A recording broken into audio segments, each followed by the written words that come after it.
Bienvenidos a esta emisión especial de Una Posibilidad. Hoy les presentaremos una reciente entrevista a Maraji, título honorífico por el que se conoce a Prem Rawat, realizada por el periodista independiente Bert Wolf.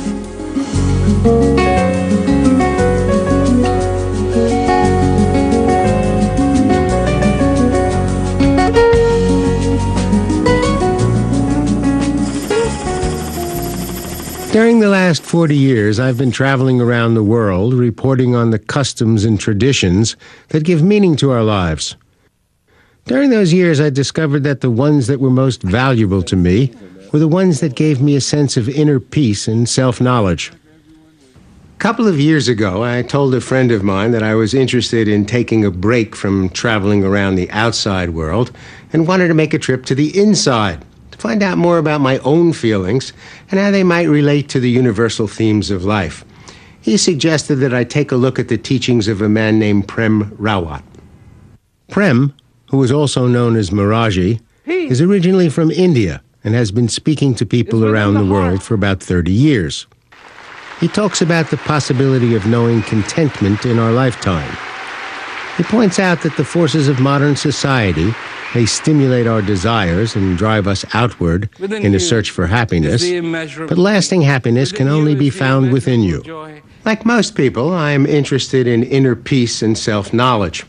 But as a journalist, I am particularly skeptical of anybody who tries to show me how to find it. In spite of that cynicism, I attended 2 lectures by Prem, and I found his message to be timely and quite significant and quite entertaining. And most surprisingly, some of the things he said actually helped me solve some problems that I was having with my family. I want to point out that I am not a student of Prem Rawat. I am a journalist interested in his story and his message. And he's very open about that. He says that the things that he teaches are significant to some people, but not to others. This is a reality. This is a possibility. It is simple, it is beautiful, it is profound. And my words don't mean anything till you have felt it yourself. My conversations with Prem were taped over the course of several months in Malibu, California. We talked about his life, my life, what is going on in the world today, what makes people happy, what makes us sad, and how one can choose to live. When people come to hear you speak, what do they expect? I don't really know what they expect. I guess some people come and it's like, enlighten me away. I can't do that. What I expect to do is to come and speak from my heart. That's all I expect of myself. To be real, to be genuine. Is there a central message or a series of messages that you tend to give during each of these? My central message is, you are alive. Congratulations, you are alive. Now let's begin with that. We don't have to create a curriculum. That's not necessary. Let's just begin with, congratulations, you are alive. What more needs to be said? Do you know what that means? Probably not. What does it mean? I'm very fortunate to be alive. Where's my gratitude that I exist? I'm unique. Do I really see myself as this unique being, this new unique individual? Or am I so busy trying to be like everyone else? What else do you teach? What else is there? Is there more? This is a short but intense discussion. It should be. That start of accepting this moment, this life, that's the doorway to everything. Everything. Why do you think we don't do that? It's a lot easier to sit there and wonder what's going to happen tomorrow. Want to know the future? Wait. It'll come to you. It's headed your way. Have patience. We don't have patience. We want to know what's going to happen tomorrow. Tomorrow is never going to come. Because every time tomorrow starts to come, it becomes today. Today, we're not interested in. Because today is dedicated to tomorrow. Pay attention to today is what you're saying to me now. Even more than that. Because today comes in this moment called now. Pay attention to this moment called now, and you will understand what you are all about. You look at a river, and if you were to journey up that river and keep going and keep going and keep going and keep going, you'll get to a point where you will see not a river, but a drop. Very gently, very slowly, filtering through all the soil, all the rock, or melting of a snow, coming to a pinnacle, waiting till it builds, and then dropping. Drop. Drop. And drop. Never any faster, never any slower. Drop. And all those drops come together and form this mighty, mighty river. Looking at the river, you can't imagine its gentleness of a drop, just like the gentleness of the moment called now. That's your drop. That's how this life begins. That's how this dance begins. Mighty power in this world, and a humble drop called now. How do you begin to learn about yourself? You know, all our lives we try to reason. Reason, logic. So many people are living in that reason. So many people are completely indulging themselves every day. Well, now I have done this, so I must be okay. Now I can do this, so I must be okay. But you know, there's something more than reason, and that is feeling. Feeling is far, far more important than reason. Let me give you an analogy. The other day I was watching this cook show on TV, and he's telling us, you know, here's the salt, here's the cream, here's the mushrooms. And I can sit there and I'm mentally taking notes, right? Then all of a sudden, he does something. He takes his finger, dips it in the sauce, and tastes it. And I'm sitting there going, huh? What does it taste like? Because you just put this thing together. And it's incredible. I can see that. I can reason that much. But what does it really taste like? I don't know that. So if, in a way, we start to look at the reason in the same fashion, that we reason so many things, but what is it really like? What is it really like to experience? What is it really like to feel that? There is all my logic, and then there is a feeling. And when I start to acknowledge in my life this one valuable tool that I have been given, which is I can feel. I don't have to reason everything. I can feel too. Then you start to enter in the realm of self-knowledge. Because that's what self-knowledge is going to be. It's going to be a feeling. Peace is a feeling. Happiness is a feeling. Do you think our world has gotten so noisy that we can't hear what's inside? I think it's always been noisy. But now we're letting that noise come in. And we are listening to it. And not only listening to it, but we're sometimes passionate about it. And it's like, oh yeah, I just love the sound of the freeway running by my window. You know, God forbid something happens and all the traffic stops and it's just dead quiet. And that sometimes to people is very scary. I look at a child. There is something that that child is getting, feeling.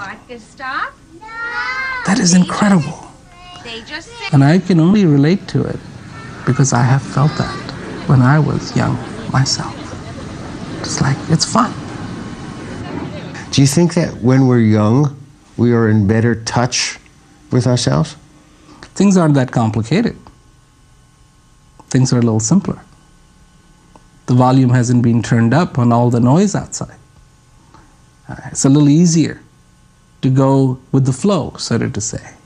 To say to oneself, I like this. I want to feel this. I want to enjoy this. And that feeling and that enjoyment is enough. The world can wait. I feel it's very easy for people to get lost in the noise of the world, just the way you were describing it. How do you find your way back?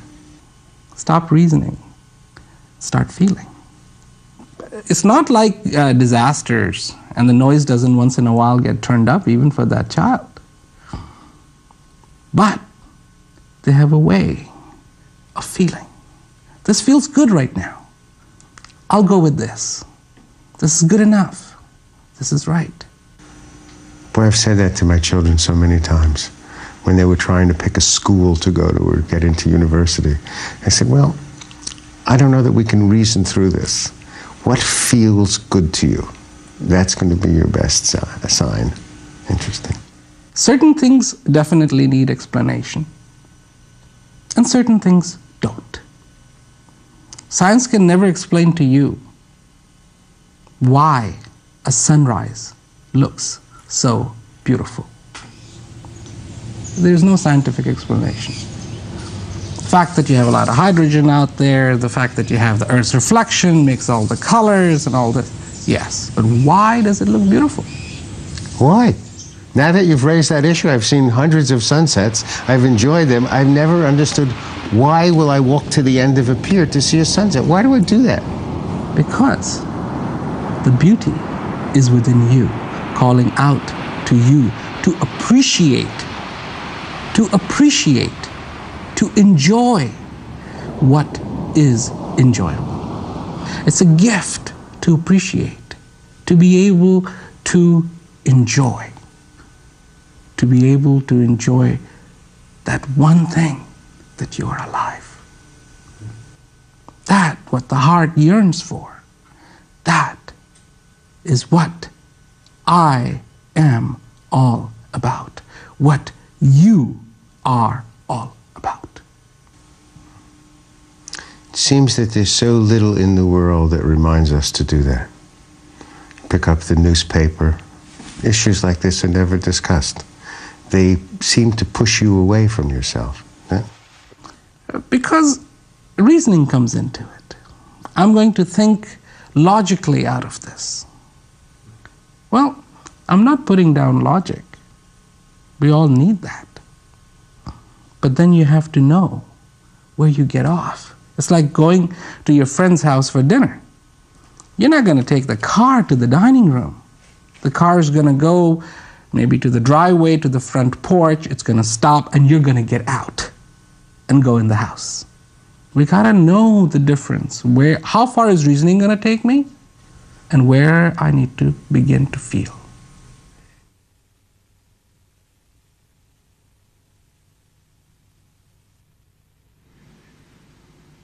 And for so many centuries, the voice has been calling out, what you are looking for is within you. What you are looking for is within you. What you're looking for is within you. Your truth is within you. Your peace is within you. Your joy is within you. And the desire to feel those things is what constitutes the thirst. To feel joy. You see, it's not that you have been given anger and thirst to feel anger. No, you have been given anger, but a thirst to feel tranquility. Yes, you have ignorance, but you have been given a thirst to feel clarity. And herein lies the biggest confusion for people. Don't be confused. Change that what you have placed in front of you. Trade the doubt for clarity, and you will feel clarity. Because feeling is what you must do.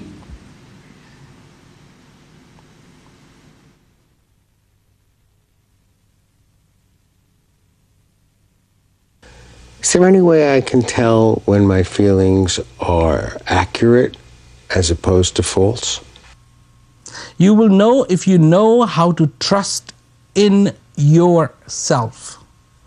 If you're going to sit there and get caught between reasoning and feeling, there you are touching this object that maybe what's written on this object is caution, red hot, do not touch. You bring your hand closer and closer and you feel no heat and you're going, but it says do not touch. There's something wrong here. It's saying it's hot and I know it's not. What do I believe? Well, I know it is not hot because I have felt it. It's interesting. That's almost an innate response that you're talking about of I want the experience and the feeling over the reasoning. I've told you not to touch the plate, it's hot. I've got to find out for myself. Exactly. Don't you know what's important? Can't you feel what's important? Can't you feel your life?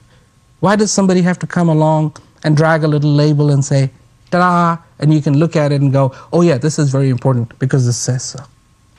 How do we get into that mess? I mean, what you're describing is absolutely accurate. We look outside for all of our confirmations. We become so comparative, you know. It's like, let me compare my success, your success. Where do I stand in relationship to you? All of a sudden, it becomes like a big chess game where you're looking at it and you're going, what is the relationship of the knight to the pawn, to the bishop, to the queen, to the castle? And you're looking at all these. What is threatened? What is not threatened? Life is not a chess game. Life is this beautiful drum of breath that is beating. Life is a flower that needs to be admired. Life is this beautiful fresh water welling from this spring that needs to be drunk and the thirst quenched. Life is offering not a challenge, but a joy. What are some of the thirsts that we have? You use that metaphor in a very nice way. Thirst to be content. Thirst to be fulfilled. A thirst in itself just wants to be quenched. Enjoy the thirst. You see, we live in a world where it is, oh, you got a little pain in your finger? Let's fix it. Are you thirsty? No worries. Let's go get the water. But here, to discover, my goodness, I am thirsty. Because for so long, I didn't think I was thirsty. For so long, I just went around saying, I'm me. I've got this. I've got that. I've accomplished this. I don't get thirsty. And then to feel the thirst and be fascinated by it. Because what kind of salt did you eat to create that thirst? Then to turn within and drink from the fresh spring that wells from within and quench the thirst. Not just a little thirst, but quench the thirst like it has never been quenched before. There's an outside world, and you and I are travelers in it. But there's an inside world that you know much better than I do. For so many people, a home is a building, 4 walls, roof, and all of that. But there is another home. That is the true home. Where you exist to enjoy, where you exist to rest. To rest. Rest from all the crazy noise, rest from all the crazy things that happen during a span of a day, to come home and to rest. Here, sleep means something else. Sleep doesn't mean to close the eyes, but to open the eyes to the inner world. To throw open that back door and walk into this garden. A garden that is so meticulous, a garden that is so perfect, where every leaf dances in a cool breeze. One thing about the inner world, one thing about the inner journey that is incredibly fascinating is it's never the same. Never, ever the same. Why is that? This landscape inside is infinite, And a little bit of a turn and you see something else, completely different. The word boring does not apply to the world within. Never is it boring.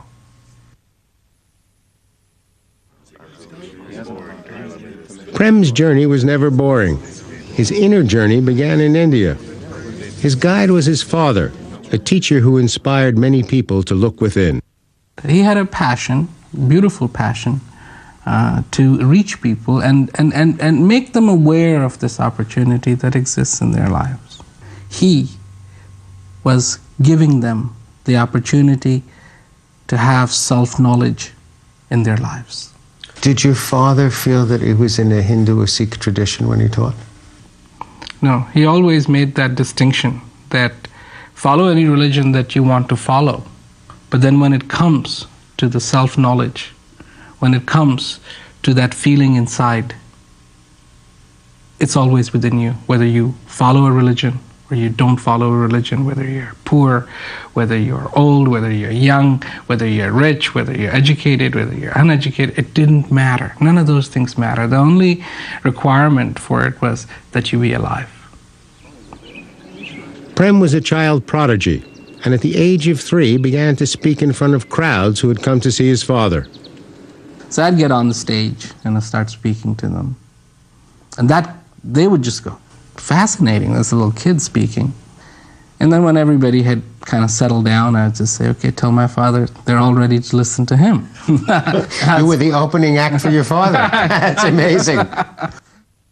Prem's life was turned upside down in 1966. At the age of 8, his mentor, his beloved father, passed away. He was the rock. And the next thing you know, he's not there. And it was like, do I really understand this? Do I really understand the dynamics of this? And then I remember being in this hall where all these people had come to pay their respects to him, and they were waiting and crying. And I came on stage and I said, don't cry, don't weep. Because what you really loved is still here and will always be there with you.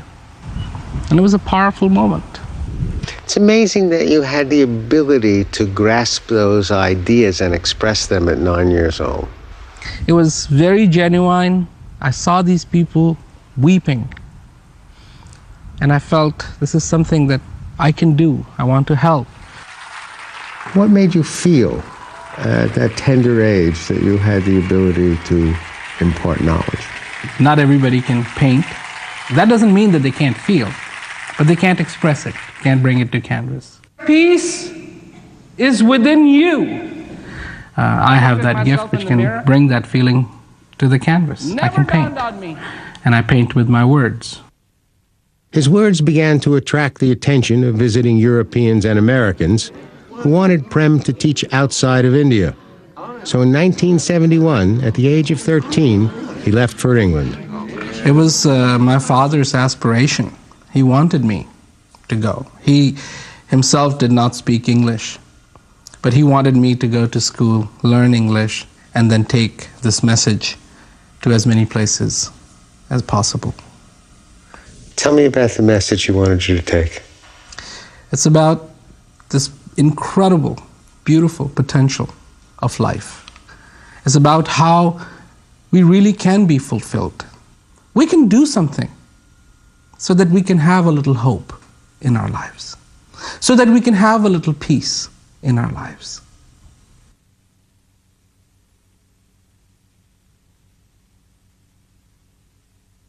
Was that your first trip out of India? Yes.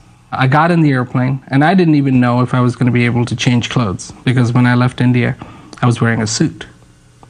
And you look at my pictures when I arrive in England, I'm wearing Indian clothes. So I didn't know if I could change, so I put on both pair of clothing. One under the other? Yes, exactly. Okay. And we arrive in England, and I remember walking through the airport, and there's all these people there to greet me. From there on, it was just soak it in, soak it in, soak it in. So much to learn, so much to learn. After several weeks in England, Prem arrived in the United States, where he continues to live. And what I learned over the period of years that I've traveled around again and again is that it doesn't matter where I go, which country, what culture, the thirst to be happy, to be content, is exactly the same. We are all so different and yet so alike. How do you see that in people? Are there things that they say? When they hear the message that within you is something very profound, very beautiful, it isn't like, huh? But it's like, I know that. I know that. Isn't that incredible? You're telling them something new and they're going, no, this isn't new. I have known that there is something so profound inside of me.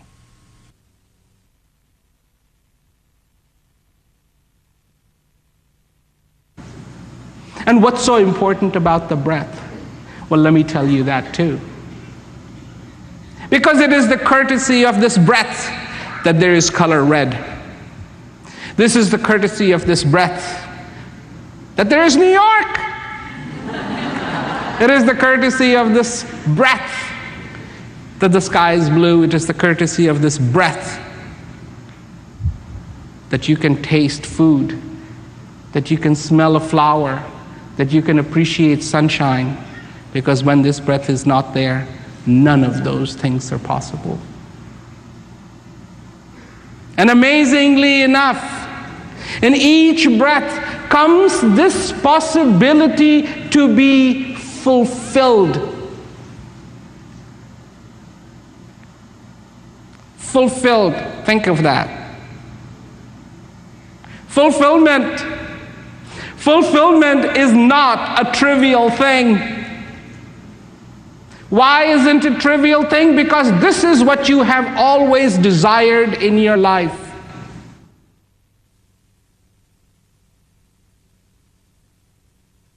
I have seen people in other places searching for a kind of self-knowledge or a knowledge different from the immediate environment. And I thought, wow, what an interesting reality. That there are people searching for better ways to live and teaching them. That's the way I see you, as teaching a better way to live. What I want to teach is not a bunch of ideas and not a bunch of concepts.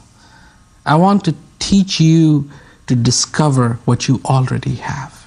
It's a very different kind of teaching. But you're teaching me. That's what I feel. Or how about holding up a mirror? My job is to make sure the mirror is nice and clean. Nice and clean.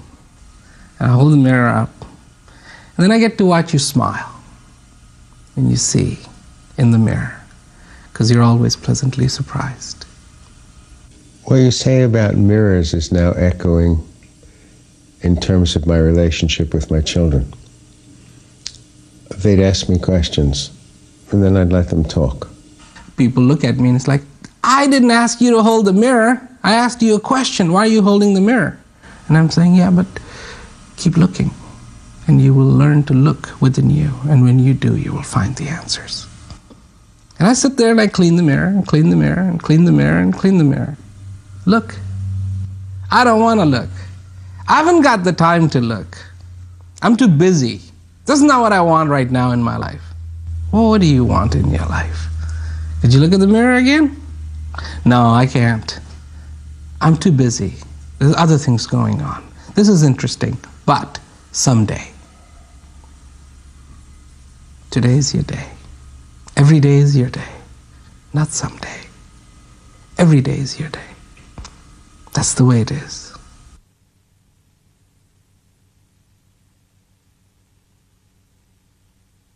When you speak about peace, what do you mean? Peace, not the kind of peace that is tied to something, but a peace that is inherent in every human being. Every human being. And we're talking everyone. Peace that is there when we are asleep peace that is there when we are awake, a peace that is there when we are in the middle of the greatest turmoil. Not a result of something, not a consequence of something. Just because you turned off your stereo and you closed your windows and you turned off the air conditioning, now it's quiet and peaceful. No, no, no. A peace that's always there. Even when that air conditioning was running, even when there is a war on the outside, something quiet and beautiful on the inside. How do you explain to people what that feeling is like? You have to feel it. And once you feel it, then you will have the common reference necessary. Peace within yourself. To be in that harmony. Not the harmony outside. That's impossible, because so much is changing. But inside, you are very, very still. It's like a huge wheel, and the outermost part of that wheel is turning the fastest. And as you go in, slows down, slows down, slows down, slows down, till the very center is barely moving. What a wonderful image. The outside of the wheel spinning around like mad, and the center quiet and still. Exactly. Well, there's a trip to look forward to.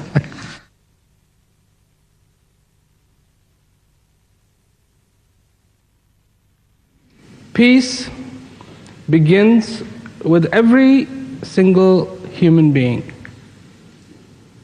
It is not an issue of institutions. It is something that has to be felt. It is something that has to be experienced in the heart of every person. We do so much in this world to try to make ourselves comfortable. We do so much in this world to make a better life.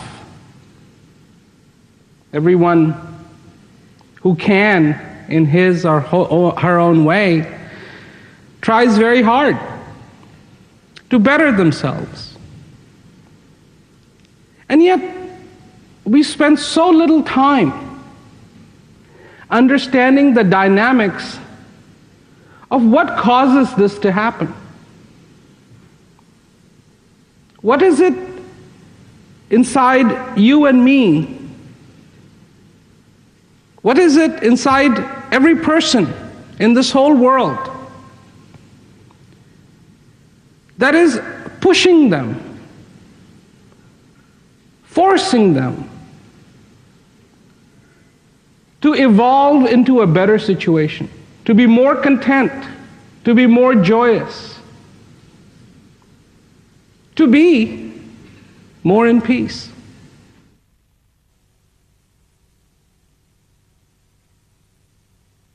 One of the most fundamental things is, do I or do I not understand that within me there is something waiting to be discovered? There is more to me than I realize. There is more to you than you ever thought of. That within me there is a treasure worth more than all the money in this world. That there is a most beautiful scene, more beautiful than anything I can imagine. And if I can accept that, then I am on my way to understanding what that peace is. I wonder, if I get to the center of the wheel, how do I deal with the people around me? What's going to happen to friends, acquaintances, business associates who aren't at the center of the wheel? Am I still going to have a life? You will have just one difference. Only one. And that difference is, you will be at the center of the wheel. You are life peaceful. You have found your treasure. When you become rich, you become rich. When you quench your thirst, you no longer need that water. So much fear comes in. What will happen if I get inner peace? Well, will I become a vegetable? This is what a lot of people think. Oh, I'll have to wear, clothes like a monk. Oh, I'll have to live on a mountain, and I won't be able to see my child, and I won't be able to do this, No. You see, it's like being in a very dark place. And it's really dark. And you're wondering, gee, I wish I had a flashlight. And then you remember, well, you know what? I thought I had a flashlight. I wonder where I put it. And it's in your pocket. And it's already on. What about outer peace? Outside peace is relative. Inside peace is always there. Always. Even when that hurricane is coming, that peace is there. So the real answer to the craziness on the front page of the newspaper is enough people with inner peace. Look within. Look within. Find it. Feel it. Enjoy it. Live it. Like it. Love it.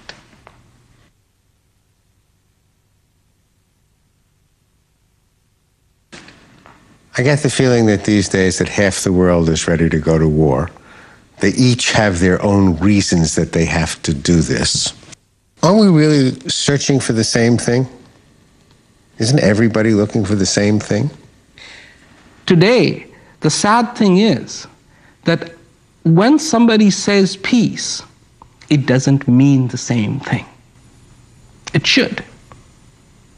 It should be as common as saying, thirsty? One thing I always find very fascinating, it doesn't matter which part of the world you go to. You may not know the language, but if you're thirsty, you can communicate. You can go like this. You can go like this. If you're hungry, exactly, you can go like this. Because it's common. It's common. Peace should be a common expression, not different versions of it. Because it is real and it is within every single human being. In view of the history of the world and its dependency on war, do you think there's a chance we can straighten this out? We can have peace. That doesn't mean that there won't be a war. Explain that to me. The possibility for peace has always existed. With every war, with everything that has happened in this world, the possibility of peace has always existed. But when we cannot find peace within ourselves, what are we going to tell other people? How are we going to convince other people that there should be peace? Wars will rage on because somebody will always come up with the right label and justify it. But to turn within and feel peace, that is the only hope there is, in my opinion. To live every day not having wasted a moment, not having wasted a day, because that is irreplaceable. Truly.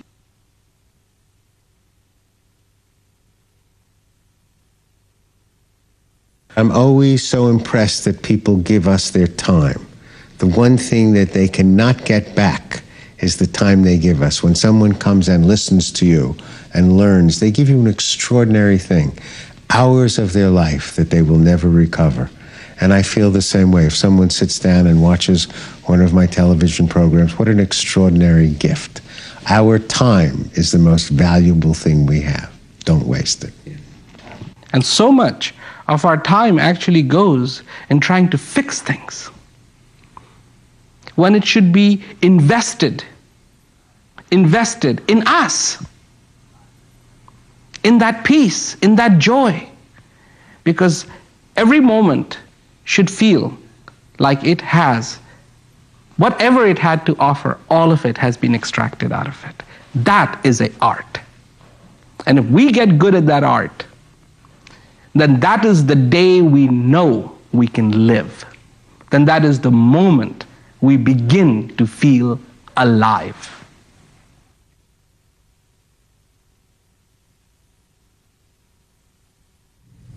This is the art. There is art of self-defense, there is art of painting, there is art of cooking. There's so many arts. And there's the ultimate art of going within. Practice. Practice this art. Get to know this art. Receive this art. Because this is one art that anybody can do.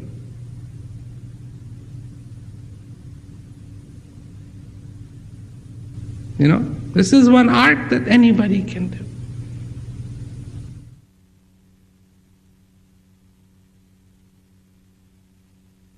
Some people argue that the search for peace requires the undoing of resentment and conflicting desire within you. Talk about that. The only thing that the inner peace requires is that you get in touch with that inner place. That's what it requires. I mean, let's take an analogy. If I'm going to gas up my car, I realize I'm driving along and I see that it's running on empty and I need gas. What should I be doing? Driving to the gas station, I would hope. Well, how about kicking the tires? Not going to be that helpful to you in the long run. How about rolling down the windows? Pleasant, but not going to help. There it is. You need gas. You need to get in touch with that inner place. That's what's going to make the difference. People might say, you have to do this, you have to do this, you have to fix this, you have to fix that, do this, do that. No. Go within, feel it. Resentment may come, may go. You have to remember, even when you were feeling that resentment, the peace was within you. So, get in touch with that place. Paying attention to what's important. You know, there was a wonderful psychologist, experimental psychologist named Skinner, and he did an experiment where he had a box and there was a chicken in it and a bar. And when the chicken hit the bar, food would come down. But the chicken didn't realize that. It would dance around and do lots of different things and then accidentally hit the bar and the food would come down. And it took the longest time for the chicken to understand that all the dancing and the jumping and the nodding was irrelevant. Concentrate on the bar. And in a way, you're saying that. Pay attention to what really delivers. Exactly. Forget about the other stuff. Exactly. Because that's what's going to matter at the end of the day. What does a life look like when the person has inner peace? It is in perspective. There's my responsibility, there's my mortgage, there's my bank loan, there's my problems, and there's me. They don't disappear. Inner peace doesn't take away mortgages. You can't go to a mortgage place and say, now I have inner peace, so I'm not going to pay you. No. Everything stays that way where it was. Thing that has changed. One thing that has changed. You have found peace. That's what's changed. Is it selfish to seek inner peace? Is it self-indulgent? Let me give you an analogy. You're in the desert, 5, 6 people, they're talking. And there happens to be this guy, and he really is thirsty. He's dying of thirst. And from a distance he sees this group of people standing there, so he crawls over there, and when he comes over, he says, "Water, water." Now, is he selfish? No. Is he being rude? The call for peace, the call for joy, the call for that feeling is a necessity, just like hunger, just like thirst. And when somebody responds to that, It is not selfish, because it's a need, a fundamental need that we have to be content, to be fulfilled. If we turn the volume down on the outside, because the volume is turned up so high, we can't hear what we're trying to say to ourselves. Something inside has been crying out again and again and again and again.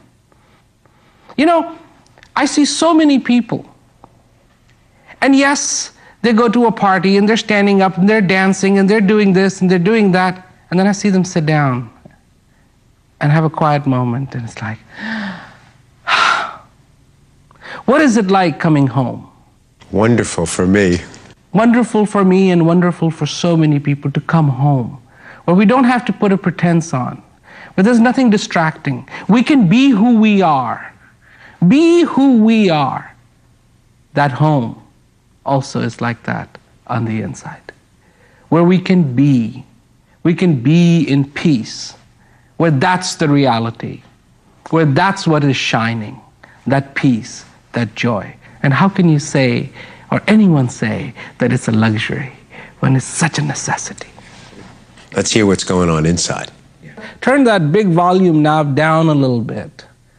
Hear what's being said. There are wonderful things happening here. Some voice inside, some feeling inside saying, be content, be fulfilled. Was it Beethoven who was deaf at the major portion of his life and created all of that extraordinary music, listening to his inside? Inspiration. Inspiration. To be inspired. To feel. These are not the things with the volume turned up all the way. You got to turn the volume down a little bit. And then you feel. You begin to find that the moment is wonderful. Were there times in your own inner journey where you lost the center and had to come back? Of course. But remember, life is a journey. It's going to go up, it's going to come down. It's going to be a little rough, it's going to be a little smooth. If you are in touch with that peace inside, even in that storm, you can say, I'll make it. It's okay. And in the quiet moments, you will say, it's okay. And both you will learn from. You will grow. You will expand. You will move forward. Because now you are a part of your journey. You are one. You're not sitting in a sailboat that is tied to the dock and going, yeah, I'm making good progress. I'm moving. And you don't have to pretend. No more pretension. And when we can stop pretending, then it is like being at home. Prem's boyhood home is in northern India. He recently traveled there after being away for nearly 20 years. Magical place. Always was magical. I grew up there. I went to school there. And people have told me, oh, it's gotten very polluted and so on and so forth. But I got to go back. And I was happy to just look around and see those mountains again. And how magical it was. And happy to say it still is. It still is. And I remembered so many things. It was just one of those beautiful blue sky days, warm, cool breeze. That's what I had always remembered. And I was so thankful that what that feeling was to be back, I had always carried it within me. Because it was within me. The whole drama, the whole beauty of being alive was within me, regardless of where I went in this world.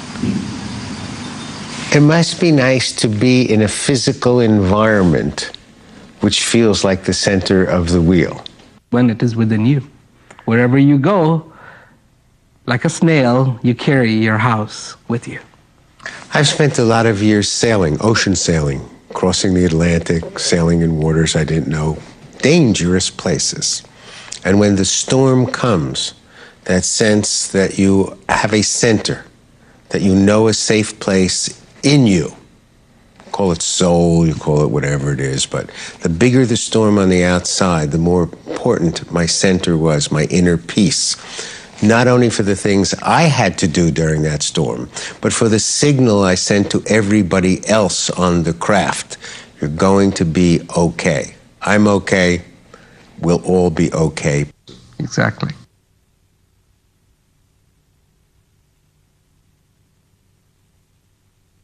How do you help someone find inner peace? How do you do that? All I have to do is hold a mirror. That's what I have to do. What I have to do is not tell them, but remind them. This is how I see it. I remind people there's a voice, and they go, yeah, I think I've heard it before. When the volume was down, I heard it. So could you please turn the volume down a little bit? I think I can do that. Let me hear it more. Quite a few million people are going to watch us talking. And they're going to get a sense of how we are both committed to the inner peace and the center of the wheel. And they're going to say, all right, I want what those two guys get. What do we tell them? 3 points. You have to clarify whether you do it by asking yourself or just think about it. There's more to me than what I've thought about. There's more to me than what I have thought was there. Yes. Okay. Second question. I am more important than the sum of all my success and failure. I am more important than the sum of all of my success and failure. Second point. So I've answered yes to those two. Third, if you have honestly answered those yes to those two, and thus honesty, I'm not going to be the judge of it. You can't. Only I can't. can, right? Only you can. Then the last question, most importantly, am I ready to be fulfilled? Am I ready to be fulfilled? Am I ready to make the commitment for what I must do to achieve that? To achieve that. If you don't accept the possibility that peace is inside of you, how can you ask the question, do I want to be fulfilled? If you don't accept the fact that you are more important than all the things that happen around you, what can fulfillment mean to you? But only after you have answered yes to those two, then ask the third question, do I want to be fulfilled? And if that one comes up yes, I can help. And then I'm going to go look for you. Then look for me. Which is not hard for me because I have your cell number. The process is just to start, and then the attraction to find the peace falls in place. And whether people call it search, a lot of people call it search. I don't call it search. I just call it being attracted. Attracted. You know, it's like you sit down somewhere and you open your lunchbox outside, and at first there's no wasps, no flies, nothing, and then they smell, and here they come, because they're attracted to that smell. The sweetness. The sweetness. Let it come. Be attracted. I just hold a mirror. So what did I take away from these interviews? The first point was that each person is unique, and we should try to appreciate our uniqueness and not spend our lives trying to be like anyone else. That logic is important, but so is what we feel. Too often we try to reason our way through life when we might be better off responding to our feelings. Inner peace and happiness are feelings. And perhaps most important for me, the answer to almost all of our questions are inside us. Pay attention to what you feel. There's an old saying, we enter the world empty-handed, and that's the way we leave it. But Prem has a slightly different take on that. He says we may enter the world empty-handed, but we have the opportunity to leave it with a sense of self-knowledge and inner peace. So it looks like my journey might just be beginning. I certainly hope so. Thanks for watching.